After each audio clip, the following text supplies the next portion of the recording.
교회의 갈 길, 예수님만 따를 길. 여러분들 얼굴 마주보며 이렇게 예배드리고 또 여러분들 얼굴 보이는 상황에서 설교를 할 수 있게 돼서 제가 얼마나 감사한지 모릅니다. 제가 얼마나 좋은지 2부 설교할 때 자꾸 여러분들에게, 청중들에게 제가 막 질문을 자꾸 했어요. 왜 그런가 했더니 반응이 오는 게 너무 좋아갖고, 소리 들리는 게 좋아갖고, 제가 그래서 지금 이번 3부 설교 때도 제가 혹시 여러 가지로 묻고 여러분 이렇게 질문 던질 때마다 적극적으로 대답해 주시기를 바라겠습니다. 예. 오늘은 책으로도 또 설교로도 많이 유명한 네덜란드 출신의 복음 전도사 코리 텐붐 여사의 유명한 일화를 들려드림으로 이 말씀을 시작하려고 합니다. 2차 세계대전 유대인 학살이 일어나던 때에 그 유대인들을 숨겨주었다는 이유로 온 가족이 체포되어 이 코리 텐붐 여사의 어릴 적 그 가족들이 나치 수용소 생활을 하게 되었습니다. 위협과 고문과 학살로 그곳은 마치 작은 지옥과 같았다고 회고합니다. 라운스부르크라고 하는 곳의 강제 노동 수용소 생활은 그야말로 비참했습니다. 그런 곳에서도 그 가족들이 하루하루를 견디며 살 수 있었던 것은 성경의 말씀이 주고 있는 힘 때문이었습니다. 그 말씀 한 구절 읽기 위하여서 목숨 거는 행위를 하고 성경을 여러 권으로 찢어 나누어 많은 사람들이 함께 읽을 수 있도록 돌려보고 성경을 몸에 숨겨 들키지 않게 그럴 때마다 하나님께서는 그 가족들을 안전하게 보호해 주셨습니다. 또 그 힘으로 수용소 안에서도 다른 사람들을 위로하고 섬겼습니다. 700여 명이 수용된 수용소에서는 주위 사람들과 매일 2번씩 성경 공부를 했는데 그것도 들키지 않게 하나님이 안전히 지켜주셨습니다. 그러나 수용자들의 수가 점점 늘어나니까 그 수를 줄이기 위해 독일인들은 매일 700명 이상의 그 여성 수용자들을 학살했습니다. 그런 지옥 같은 곳에서 그 가족은 말씀 한 줄로 그 하루를 견뎌내고 한마디의 말씀 붙잡고 희망이라고는 도무지 찾아볼 수 없는 그곳에서 하늘의 소망을 갖고 살았습니다. 좁은 수용소 감옥방 그 앞으로 지나가는 간수들의 무거운 발걸음 소리가 뚜벅뚜벅 들릴 때마다 가슴을 졸였답니다. 혹시 나를 잡아다가 고문하려고, 나를 죽이려고 오는 발걸음 아닐까? 그때마다 기도했다지요. 주님, 제게는 이런 두려움과 고통을 이길 힘이 없습니다. 저는 믿음이 약한 사람입니다. 하나님, 무섭습니다. 바로 그럴 때마다 주님께서 이 코리 텐붐 이 여인에게 들려주신 음성이 있었답니다. 코리야, 너의 연약한 믿음 보지 말고 나를 바라봐라. I am your hiding place. 나는 너의 피할 피난처이다. 부모님과 언니는 잔혹한 고문을 견디지 못하고 수용소에서 죽음을 맞습니다. 독일이 패전하고 기적적으로 이 코리 텐붐 여사가 살아남아 고국으로 돌아가게 되는데 자유를 얻은 여사에게 하나님께서 강하게 주시는 마음이 있었습니다. 그것은 전쟁의 상흔으로 괴로워하고 있는 사람들을 돌보라 하는 사명이었습니다. 자신들을 그렇게 괴롭혔던 그 독일인들을 향해 하나님의 말씀을 전하는 자가 되라는 그 사명, 거기에 순종했습니다. 신학을 공부하고 복음 전하는 주의 종이 되었습니다. 그래서 독일의 곳곳을 다니면서 말씀 전하고 복음 전하고 간증 집회를 열었죠. 어느 날은 베를린에 있는데 한 남자가 이 여사에게 찾아와서 말을 걸더랍니다. 반갑습니다. 저 기억하시죠? 쳐다보니 그 얼굴을 보자마자 소스라치게 놀라며 단번에 그가 누구인지를 기억해냈습니다. 바로 그 강제 수용소에서 가장 잔혹했던 감독관 중에 한 사람이었기 때문입니다. 그런데 그가 인사를 건네면서 자기에게 말하기를, 저 이제 그리스도인 되었습니다. 제가 주 예수님 만났습니다. 성경을 읽었는데 나의 모든 죄가 용서되었다는 귀한 말씀을 제가 읽었습니다. 제가 범한 그 악행들도 용서받았다고요. 그래서 제가 악을 행한 모든 사람들에게 용서를 빌 기회를 달라고 하나님 앞에 기도했는데 이렇게 만나게 하셨네요. 여사님, 저를 용서해 주시겠습니까? 여러분 어떻게 하시겠습니까? 저 같으면 못할 것 같습니다. 코리 텐붐 여사도 용서할 수 없었답니다. 왜냐하면 그 사람 때문에 끔찍한 고통 속에서 죽은 언니가 기억났기 때문입니다. 도저히 용서할 수가 없었습니다. 그런데 그래서 그 순간 깨달음이 하나 오더랍니다. 내가 저 사람을 용서하지 못하니 나도 용서받지 못하겠구나. 왜냐하면 예수님께서 그렇게 말씀하셨었거든요. 너희가 다른 사람의 잘못을 용서하지 않으면 너희 아버지께서도 너희 잘못을 용서하지 아니하시리라. 마태복음 6장 15절 말씀이 그랬던 것이 기억이 나는 겁니다. 나도 용서 못 받은 인생이구나. 그럼에도 불구하고 여전히 그 앞에 있는 사람을 용서할 수가 없을 만큼 미움과 증오가 치밀어 올랐습니다. 그런데 너무나도 신기하게 성령님께서 그때 한 말씀을 이 여사의 마음에 부어주셨습니다. 바로 이 말씀입니다. 한번 같이 읽어보실까요? 화면 보여주세요. 시작. 소망이 우리를 부끄럽게 하지 아니함은 우리에게 주신 성령으로 말미암아 하나님의 사랑이 우리 마음에 부은 바 됨이니. 아멘. 우리의 마음에 무엇이 부어졌다고요? 제가 질문한다고 그랬잖아요. 그렇죠? 뭐가 부어졌다고요? 하나님의 사랑이. 하나님의 사랑이. 그래서 기도했답니다. 하나님 감사합니다. 저의 미움과 용서하지 못하는 이 증오심, 이 마음보다 주님의 사랑이 훨씬 크고 위대합니다. 하나님 감사합니다. 그 마음이 부어진 거예요. 그래서 용기를 내어 그에게 손을 내밀고 악수를 했습니다. 그 순간을 회고하면서 증언하기를 하나님의 사랑이, 자기 마음속에 부어진 하나님의 사랑이 내 팔을 통하여 흘러가는 것을 느꼈노라고 고백했습니다. 바로 그 용서하는 순간이 가장 큰 하나님 사랑에 감동한 때였노라고 그렇게 고백한 겁니다. 고리텐붐 여사가 이렇게 말합니다. 하나님의 뜻 안에서가 가장 안전합니다. 할 수 없을 것 같고 갈 수 없을 것 같고, 그러나 하나님의 뜻 안에 있고 하나님의 뜻대로 그 길을 갈 때 사실 그곳이 가장 안전하다고. 제가 이 이야기를 오랜만에 떠올리면서 설교를 작성하다가 다시 생각하게 되었습니다. 그렇구나. 자기 스스로의 힘으로 도저히 사랑할 수 없고 용서할 수 없고 순종할 수 없는 그 예수님이 보이신 그 길. 그런데 말씀의 힘 의지하여서 한 걸음 순종하려고 나아가니 그것을 통하여서 진정으로 이 두 사람이 모두 다 치유되었구나. 주님 말씀하신 대로 따르니 과거의 기억, 마음의 상처의 그 아픔, 증오의 감정 잠시 다 뒤로 하고 주님, 내가 다른 거 생각하지 않고 주님 따르겠습니다라고 한 걸음 나아가니 그때 비로소 그들로 하여금 진정한 자유를 얻게 하고 진정한 치유가 임하게 하고 그 모든 묶여있던 것들로부터 해방시키시는 하나님의 은혜가 거기에 부어졌던 것이죠. 그렇구나. 하나님의 뜻을 따라갈 때 그 길이 가장 안전하구나. 주님의 길을 따랐던 그 고리텐붐 여사의 삶과 증언은 전쟁의 상처로 아파했던 수많은 네덜란드 사람들, 독일 사람들, 유럽 사람들에게 우리 주님께서 베푸신 큰 위로와 회복이 되었습니다. 여러분, 우리 앞에 지금 포탄이 날아다니는 전쟁이 있는 것은 아니지만 여전히 보이지 않는 전쟁은 우리 가운데 계속되고 있습니다.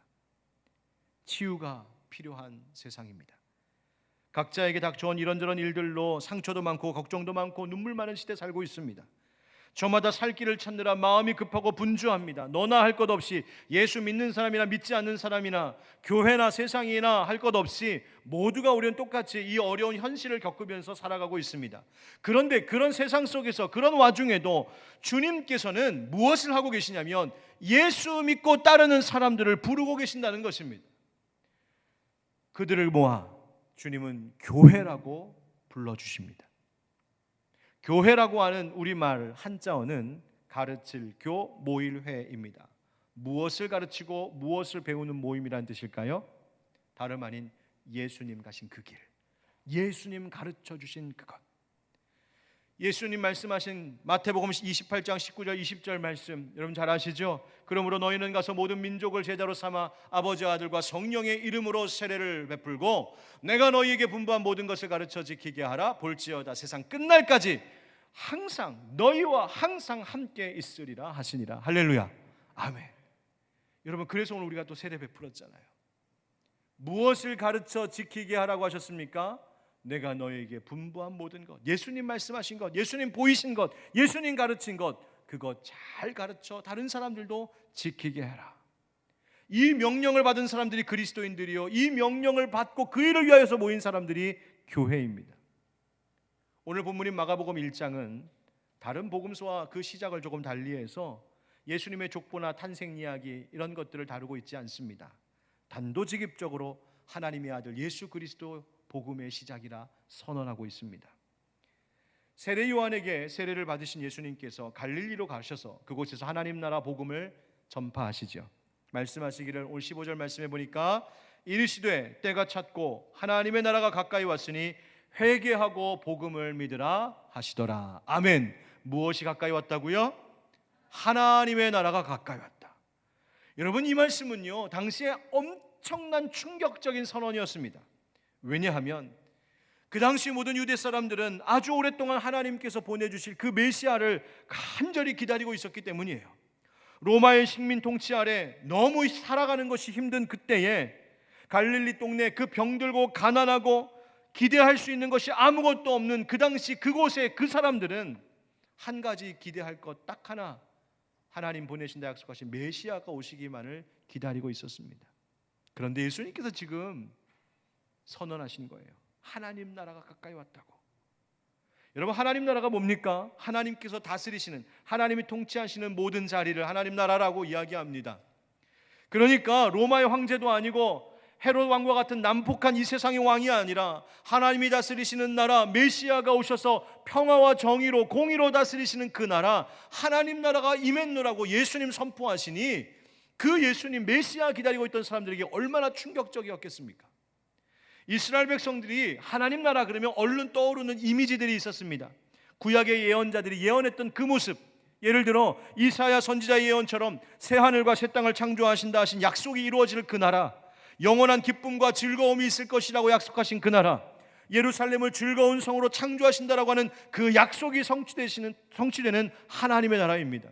우는 소리, 부르짖는 통곡 소리가 사라지고 기쁨의 노랫소리가 가득 찰 것이라고 약속하신 그 일, 날수를 당하지 못하고 죽는 자가 없을 것이고 장수하는 복이 있을 것이라고 말씀하신 그 새로운 시대, 살 집 걱정 안 해도 되고 부동산 문제 걱정 안 해도 되고 포도나무의 열매가 풍성하고 모든 수고를 헛되지 않게 하시고 재난을 당하지 않게 하시고 그리고 그 복이 당대에서만 끝나는 것이 아니라 후손들에게 이어갈 수 있게 하신다고, 정의와 평화가 가득하고 해함도 상함도 없는 나라가 임할 것이라고.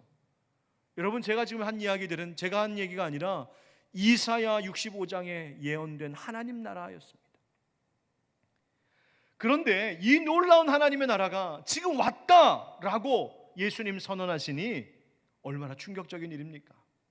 이 놀라운 대변혁의 역사가 이제 선언된 겁니다. 때가 되었다. 하나님의 나라가 가까이 왔으니 회개하고 복음을 믿으라. 여러분, 예수님의 이 말씀대로라면 이제 예수님의 이 선언 이후에 이제 뭔가 엄청난 일이 일어났어야 했습니다. 놀라운 변혁의 역사가 뭔가 일어나야 했습니다. 모든 사람이 그럼 그렇지, 눈이 휘둥그레지 할 정도로 깜짝 놀랄 큰 일이 지금 그들 가운데 벌어진 겁니다. 그런데 그렇게 오랫동안 고대하던 하나님의 나라, 놀랍고 충격적이고 대변혁의 역사가 지금 임하게 되었는데, 그 시작이 선언되었는데, 여러분, 이 엄청난 일을 위하여서 예수님께서 하신 첫 번째 일이 뭔지 아십니까? 어울리지 않게 갈릴리 동네 어부들 몇 사람 불러다 모아놓고 너 나 따라와라, 그 말씀하신 겁니다. 유대 백성들이 그토록 기다리던 그 어마어마한 세상을 뒤집어 놓을 것 같은 하나님의 나라가 선언되었는데, 정작 예수님께서 그것을 위해서 하신 첫 행보가 동네 그 갈릴리 어부들 몇 사람 불러다 놓고 나 따라와라 하신 그 일이었어요. 예루살렘 명문대학 출신 석학들, 엘리트들도 아니었고 궁궐의 권력자도 아니고 귀족들도 아니고 유대 관원들도 아니었어요. 그냥 동네 시골에서 매일 물고기 잡으면서 살아왔고 앞으로도 물고기 잡는 것 외에는 별로 기대할 것이 없는 사람들 불렀습니다. 예수님의 하나님 나라 선언과는 도무지 어울리지 않는 그 일이었습니다. 그런데 여러분, 예수님 말씀하셨죠. 하나님 나라는 겨자씨 하나가 같다고요. 아무것도 아닌 것 같은 그 일, 보잘것없는 그 일을 통하여 우리 예수님께서 세상에 상상조차 하지 못할 큰 일을 시작하셨습니다. 무슨 일 하셨을까? 17절 18절 우리 한번 같이 읽어보실까요? 시작. 예수께서 이르시되 나를 따라오라. 내가 너희로 사람을 낚는 어부가 되게 하리라 하시니 곧 그물을 버려두고 따르니라. 아멘. 여러분, 예수님 말씀 복잡하지 않았습니다. 단순했습니다. 성경은 예수님께서 장황한 말로 그 사람들을 설득하려 하지 않았음을 오히려 강조하는 것처럼 들립니다. 가머니설로 달콤한 말로 꼬시듯 하지 않으셨어요. 헬라 성경 원문 보면 딱 세 단어로 되어 있습니다. 듀테, 오피소, 무. 듀테라고 하는 말은 come, 와라 라는 뜻이고요. 오피소라고 하는 말은 after, 뒤에서, 내 후에, 내 다음에. 무는 바로 나를 이란 말이에요. come after me, 내 뒤에서 따라와라. 무슨 말씀인가요? 예수님께서 시몬과 안드레, 야고보와 요한 이 네 사람의 위치를 분명하게 자리 잡아 주신 것입니다. 시몬아, 안드레야, 너의 자리는 내 뒤이어야 해. 나를 따라오는 거야. 너 혼자 가는 길도 아니고 너희 인생들 너희들끼리 사는 것도 아니고 나랑 반대되는 방향으로 가면 더 안 되고 나랑 떨어져 있지도 말아야 되고 나보다 심지어 앞서가지도 말아야 되고 뒤에 오피소 무, 내 뒤에서 나 따라오는 거야. 여러분, 이것이 예수님께서 그 어부들을 제자 삼기 위하여 부르시면서 하신 명령이었고 우리에게 주신 인생의 길입니다. 예수님은 놀라운 하나님 나라의 일을 하시기 위하여 이스라엘이 긴 역사 동안 고대하고 고대하던 그 일, 더 나아가 온 인류를 구원하실 그 엄청난 일을 위하여서 무슨 일 하셨냐면 나 따라와라. 내가 나를 따라오는, 내 뒤에서 따라오는 세상 사람들 보기에 아무것도 아닌, 별것 아닌 그 발걸음 하나를 통하여 나는 너를 통해 하나님 나라를 세우겠다. 예수님 말씀하신 거예요. 마가복음은 다른 이야기 들려주지 않습니다. 정황상 다른 복음서와 이때를 가만히 비교해 보면 예수님과 이 어부들이 처음 만난 것은 아니었던 것 같습니다. 이미 다른 만남이 앞에 있었고 어떤 다른 일들이 있었고 이야기들이 오고 갔습니다. 그런데 마가복음은 다른 이야기 다 빼놓습니다. 다른 이야기 하나도 안 들려줍니다. 그저 예수님이 따르라고 하셨다 그랬더니 어부들이 자기 것 다 내려놓고 예수님 따랐다, 그것만 이야기합니다. 왜요? 그것이 가장 중요하기 때문입니다. 그 길이 우리에게 주어진 가장 명확한 주님께서 명령하신 길이기 때문입니다. 어부들이 어떤 어부들인지 말해주지 않습니다. 얼마나 고기 잡는 실력이 대단한지, 노는 잘 졌는지, 가정 형편은 어떤지, 뭘 배우고 살아왔는지, 어떻게 생겼는지, 무슨 고민 걱정거리 있는지, 그들이 일하던 그 갈릴리 해변이 어떤 풍경의 자리인지 하나도 성경은 관심 갖고 있지 않습니다. 오직 딱 한 가지, 예수님이 따르라고 하시니 제자들이 모든 것 다 내려놓고 따랐다. 그게 전부입니다. 여러분, 이 길이, 이 명령이 우리들에게도 교회에도 주신 길입니다. 예수님께서 내 뒤에서 따라오라고 하신 그 명령 받고 세상이 누가 뭐라고 그래도, 세상에 어떤 일들이 있어도 그저 예수님 나 따라오라고 하셨으니 뚜벅뚜벅 나는 예수님 뒤에서 따라가겠습니다. 바로 그 길 가는 사람들이 그리스도인들이요, 그들이 제자요, 그 사명이 교회에 있는 것인 줄 믿습니다.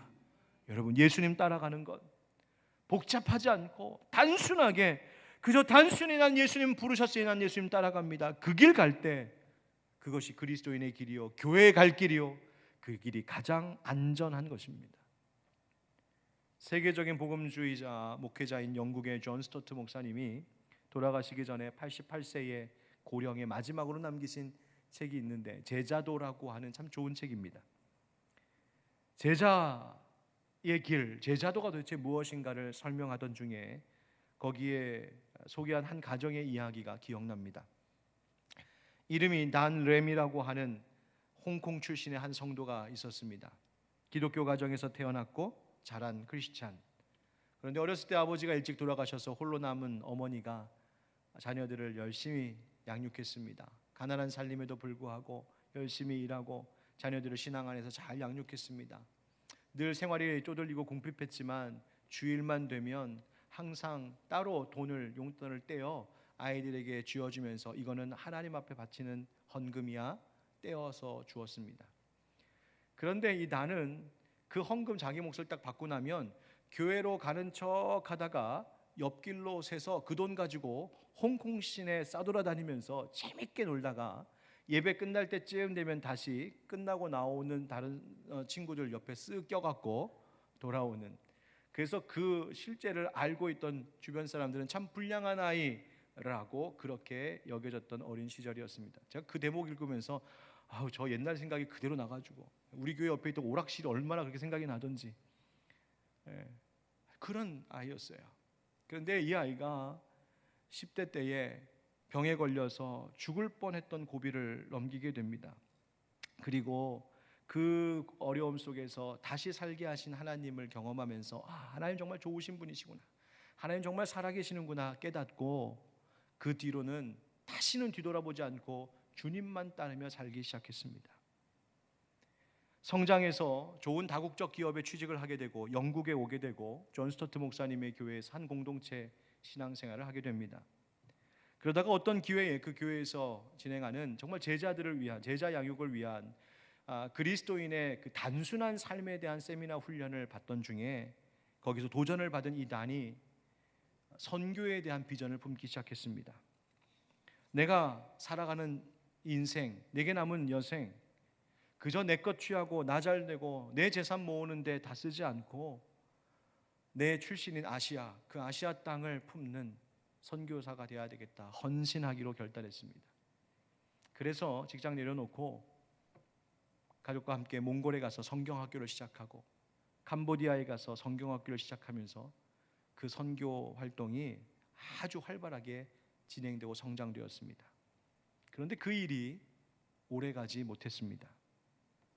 이 난 선교사님이 러시아 모스크바에서 홍콩으로 가는 비행기를 타고 가던 중에 그 비행기가 러시아 산비탈에 부딪히면서 큰 사고가 나고 그 비행기 타고 있던 승무원과 승객들 70여 명이 그 자리에서 다 죽게 됩니다. 그 가운데 이 단 선교사님도 있었습니다. 남겨진 아내와 가족들 그리고 교회가 충격을 받았습니다. 그런데 더 놀라운 것은 그 다음에 벌어진 일입니다. 다들 걱정했습니다. 선교 사역이 이제 끝났구나. 그렇게 열심히 하던 성경학교 이제 아무도 어떻게 할 수 없으니 이제 끝나겠구나.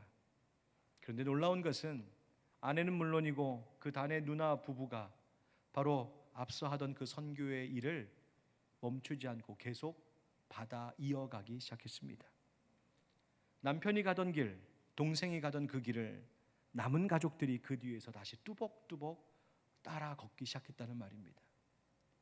예수님이 가셨던 그 길을 믿음의 선배들이 뚜벅뚜벅 따라 걸었고 그 길을 또한 이 단이라고 하는 청년이 그 길을 만나 그 길을 따라가기 시작했고 이제 자신이 가야 할 그 길, 그 사명의 길을 다 마치고 나니 남아있는 가족들이 또 그 길을 뒤에서 따라가기 시작했고 제자가 가는 길, 그것은 복잡한 길이 아니라 바로 앞서 가신 예수님을 그저 따라가는 길이었습니다. 만약 충격적인 이 사고로 인하여서 비극적인 감정과 복잡한 계산이 얽혀 있어서 그것에 묶여서 이렇게도 저렇게도 하지 못하고 있었다면 아마 그 모든 선교 사역은 다 거기서 끝났을 겁니다.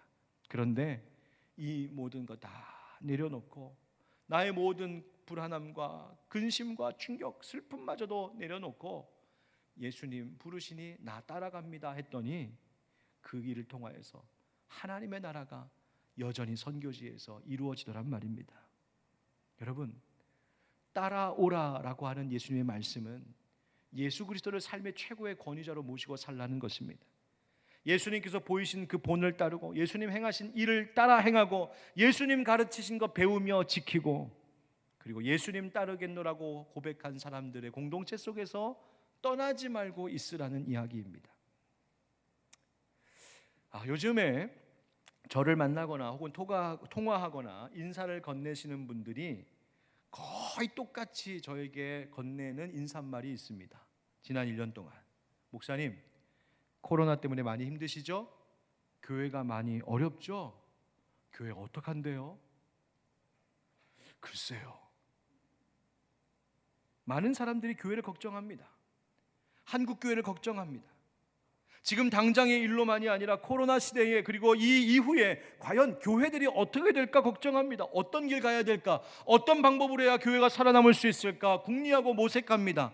그래서 이런저런 새로운 목회의 방향과 방법들이 계속 쏟아져 나오고 있습니다. 다 유익하고 도움이 될 만한 말들입니다. 저도 고민이 됩니다. 그러나 교회가 가야 할 길은, 이 코로나 시대에도 성도들이 가야 할 길은 명확하게 성경에 밝혀져 있습니다.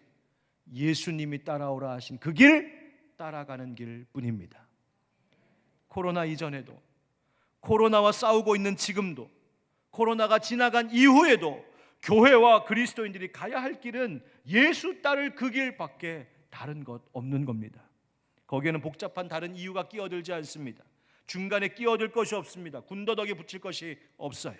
그저 예수님 하신 일 하고, 예수님 보여주신 그 길 가고, 예수님 명령하신 그 길 따라가는 것뿐이에요. 여러분, 예수님 따르는 길이란 게 뭘까요? 18절의 말씀처럼 가지고 있던 나의 금을 버리는 일입니다. 애지중지하면서 관리하던 배도 버리는 일입니다. 19절 20절이 증언하는 대로 심지어 세베대의 아들 야고보와 요한은 아버지를 품꾼들과 함께 배에 남겨두고 예수님 따라갔답니다. 세상 일에 얽매이지 않고 예수님 가신 그 길 따라갔다는 거예요. 복잡한 생각과 많은 염려로 불안해하지 않고 단순히 예수님 뒤따라가는 거였습니다. 여러분, 오해하지 마십시오. 세상 직업 버리라는 말 아닙니다. 가정, 부모 다 팽개쳐버리라는 얘기도 아닙니다. 다만 그 모든 것들보다, 모든 세상의 걱정, 염려, 근심, 불안함보다 언제나 예수님 먼저라는 겁니다. Come after me, 내 뒤에서 나를 따라와. 우리의 있을 자리는 예수님 앞도 아니고 예수님과 반대도 아니고 바로 예수님 뒤에 바짝 붙어서 예수님 그저 따라가는 것. 여러분, 그것이 가장 안전한 길입니다. 예수님을 따른다는 것은 그분에게 또한 맡기는 것입니다. 여러분, 예수님을 따른 이 4명의 제자들, 자신들의 미래를 맡긴 겁니다. 자신의 인생을 맡기는 겁니다. 그들만 맡긴 것이 아닙니다. 세베대는 그의 아들들 야고보와 요한을 예수님께 맡긴 겁니다. 야고보와 요한이 떠난다고 할 때, 얘들아, 너 예수님 따라가면 어떡하니? 나는 어떻게 하라고? 너 나랑 같이 물고기 열심히 잡아서 갈릴리에서 최고의 어부가 돼야 되잖아. 그래서 우리가 수산 마켓 하나 만들어야 되잖아. 내가 이 아빠가 평생 이루지 못한 꿈 너 이루어야 되잖아. 근데 지금 어딜 가겠다고? 매달리고 붙잡지 않았습니다. 예수님 따라가게 맡겼습니다.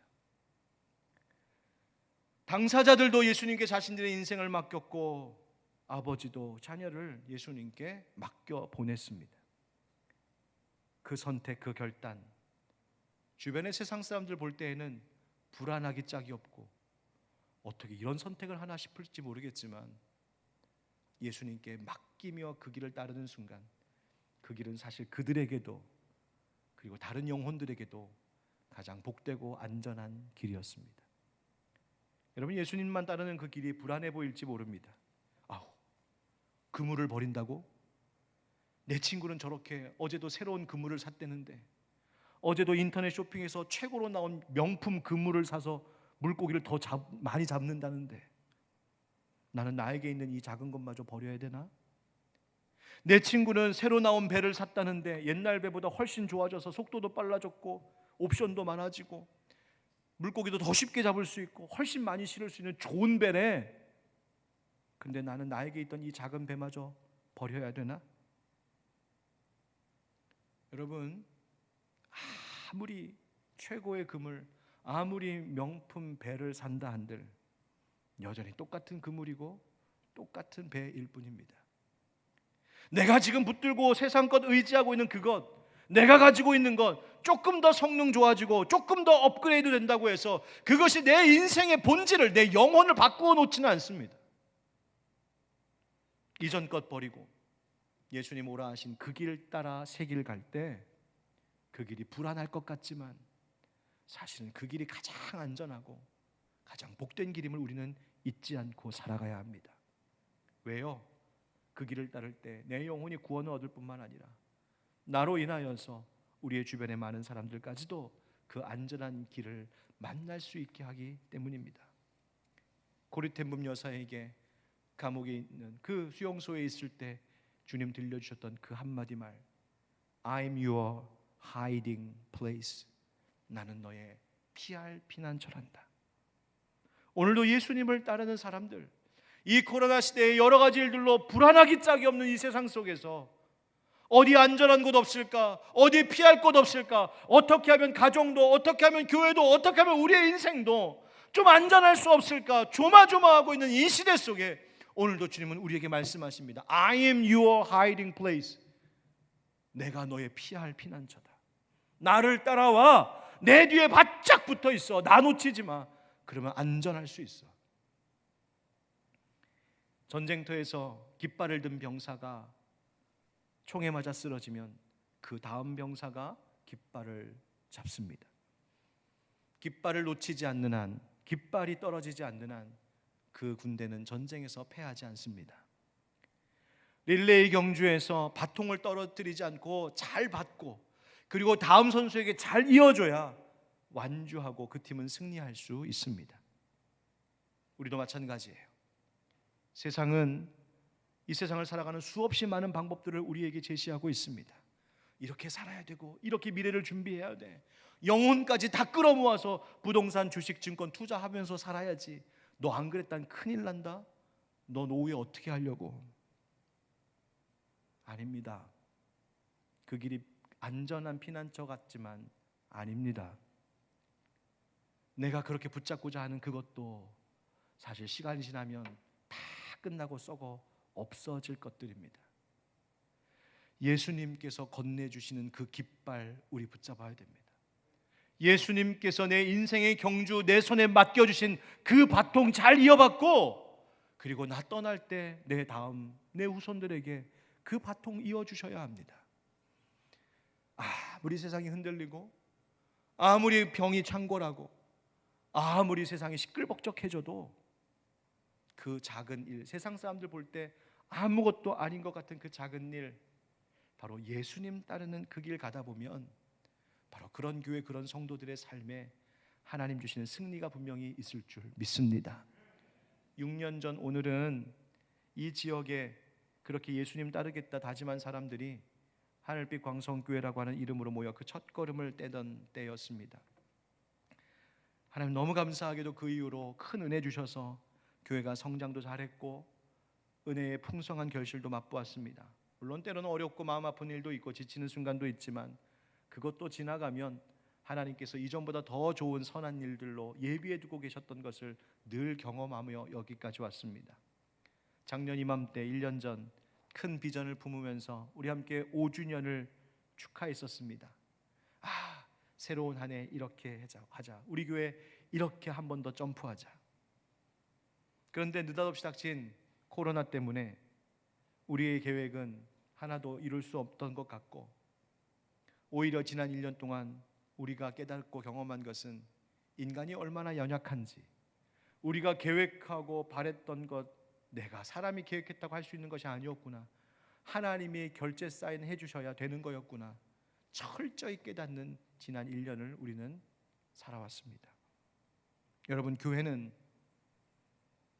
또 우리들은 성장할 때나 성장이 멈춰 있을 때나, 안전할 때나 불안할 때나, 건강할 때나 병약할 때나, 부요할 때나 가난할 때나, 평화로울 때나 전쟁일 때나 상황과 환경에 상관없이 여전히 뚜벅뚜벅 뚝심 있게 걸어가야 할 길이 있는 겁니다. 예수님 가신 그 길, 예수님 따라오라 하신 바로 그 길. 사랑하는 성도 여러분, 창립 6주년을 맞이하여서 우리 다시 한번 다른 어떤 길이 아니라 뒤에 오피소 무 내 뒤에서 나를 따라와 말씀하시는 그 예수님의 부르심에 다른 모든 복잡한 이유들을 내려놓고 단순히 응답하며 주님 따르라 하셨으니 우린 따라갑니다. 이 믿음의 고백으로 살면 하나님께서 교회에도 가정에도 여러분의 삶 가운데 하나님의 승리를 보여주실 줄 믿습니다. 이 찬양의 고백이 있습니다. 내 아버지 그 품 안에서 내 영혼은 안전합니다. 여러분, 우리 함께 이 찬양 한번 부르면서 우리의 마음을 또 고백하겠습니다.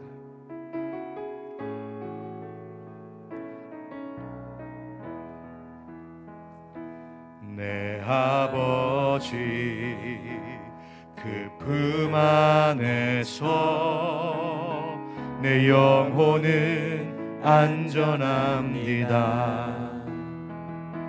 주 손길로 내 삶을 안으시니 그 평강이 나를 덮습니다. 나 비록 넘어지며 흔들리지만 주 내 안에 거하며 나를 붙드시니 내 생각을 주께로 돌리고 주시는 평강의 옷을 입습니다.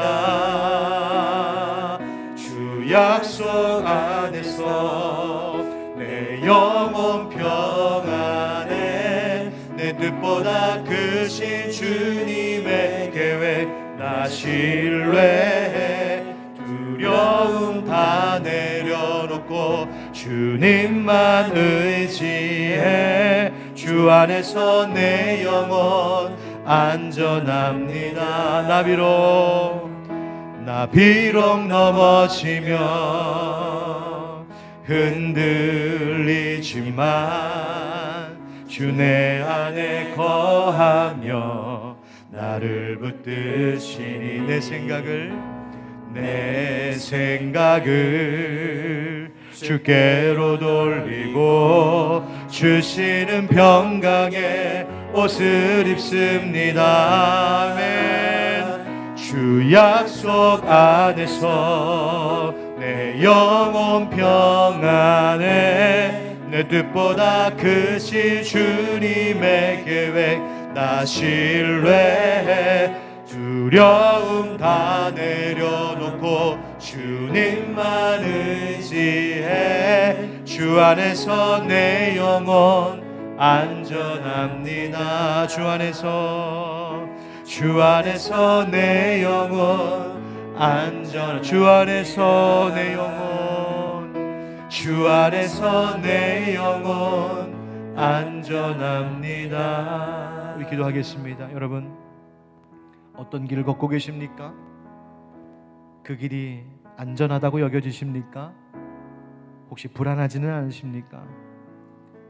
여러분, 주님께서 가장 안전한 길을 우리의 인생들에게 교회에 보여주셨습니다.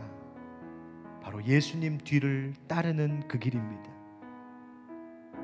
우리 함께 이 시간 기도할 때 주님, 우리 교회가 또 우리 가정이 나 개인이 세상의 어떤 다른 길들을 기웃거리지 않게 하여 주시고 여전히 변함없이 예수님만 따라가는 우리의 인생길 되게 하여 주시옵소서. 그런 교회 되게 하여 주시옵소서. 우리 함께 간절한 마음으로 기도하며 성찬 앞으로 나아가겠습니다. 기도하겠습니다.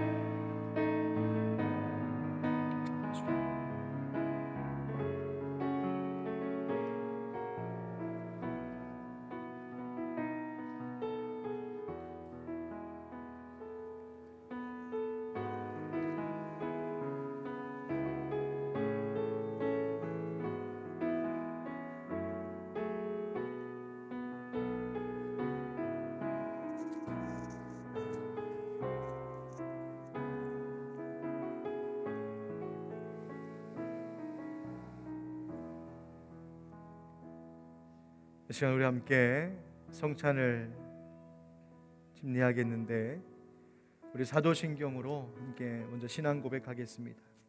나는 전능하신 아버지 하나님 전지의 창조주를 믿습니다. 나는 그의 유일하신 아들 우리 주 예수 그리스도를 믿습니다. 그는 성령으로 잉태되어 동정녀 마리아에게서 나시고 본디오 빌라도에게 고난을 받아 십자가에 못 박혀 죽으시고 장사된 지 사흘 만에 죽은 자 가운데서 다시 살아나셨으며 하늘에 오르시어 전능하신 아버지 하나님 우편에 앉아 계시다가 거기로부터 살아있는 자와 죽은 자를 심판하러 오십니다. 나는 성령을 믿으며 거룩한 공교회와 성도의 교제와 죄를 용서받는 것과 몸의 부활과 영생을 믿습니다. 아멘. 사랑하는 주님, 이 시간 주님께서 우리에게 베풀어 주신 거룩한 식탁 앞에 나아갑니다.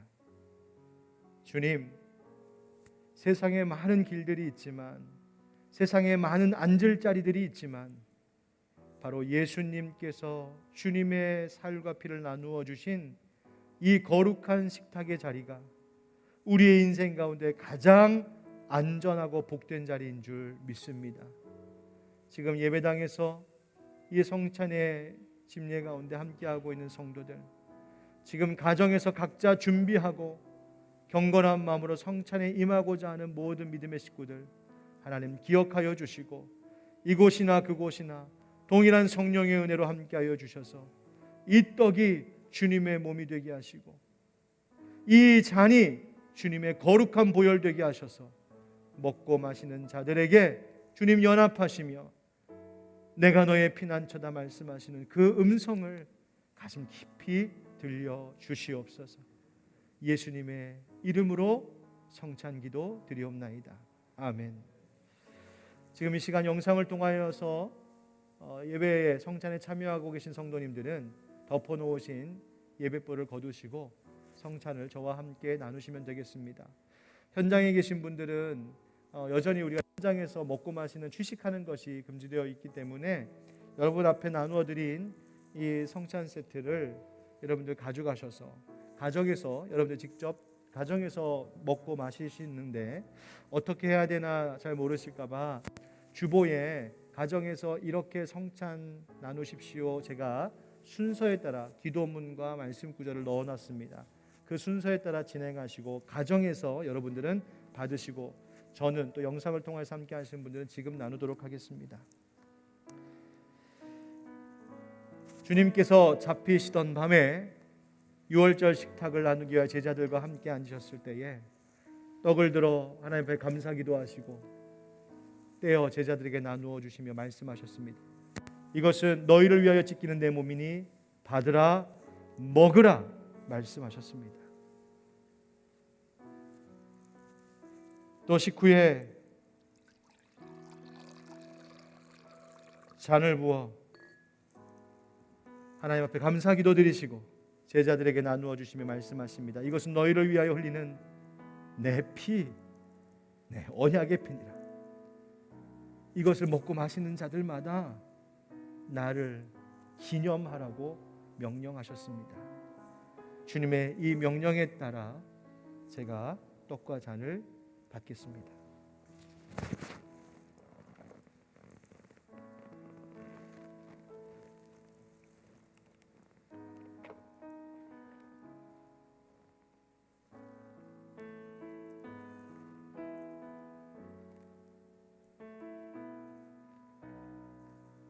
가정에 계신 성도님들께서는 지금 떡과 잔을 먹고 마시시면 되겠습니다.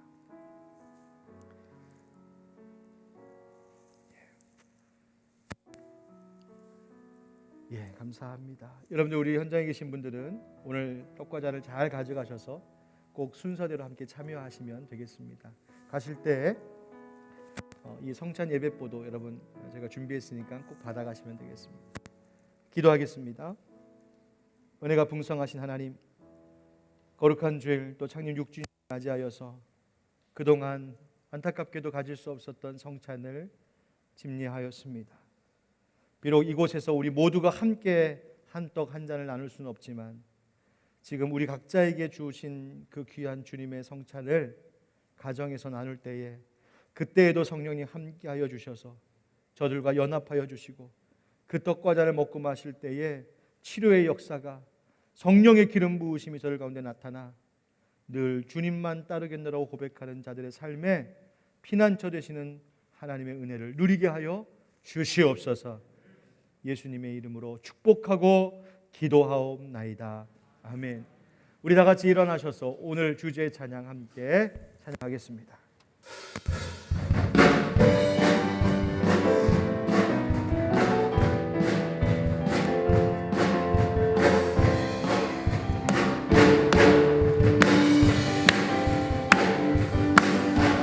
보라새 일을 행하시리니 이제 곧 나타내리라. 주를 위하여 지으신 백성 주의 찬송 부르게 되리. 광야의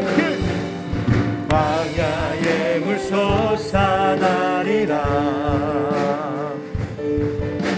사막의 꽃 피어나리. 이전 일들을 너희는 기억지 말며 옛적 일들을 생각지도 말라. 보라새 일을 행하시리니 이제 곧 나타내리라. 주를 위하여 지으신 백성 주의 찬송 부르게 되리. 주의 찬송 부르게 되리. 주의 찬송 부르게 되리. 할렐루야. 주님 이름을 찬양합니다. 우리 표제 청하겠습니다. 강하고 굳세어라. 강하고 굳세어라. 아멘. 축도하겠습니다. 이제는 우리 주 예수 그리스도의 은혜와 하나님 아버지의 크고 놀라우신 사랑과 성령의 교통하심과 또 역사하심이 오늘 창립 6주년 기념주일을 맞이하여서 주님, 이 복잡하고 어려운 세상 속에서 그러나 여전히 우리의 가야 할 길, 예수님만 따를 그 길 택하며 나아갑니다. 다짐하는 우리 모든 성도들의 삶 속에, 저들의 가정 위에, 일터 위에, 그리고 주님 세우시고 이끌어 오신 이 귀한 교회, 하늘빛 광성 교회 위에, 그리고 한국교회와 이 나라 이 백성 모두 위에 영원까지 함께 하시길 간절히 축원하옵나이다.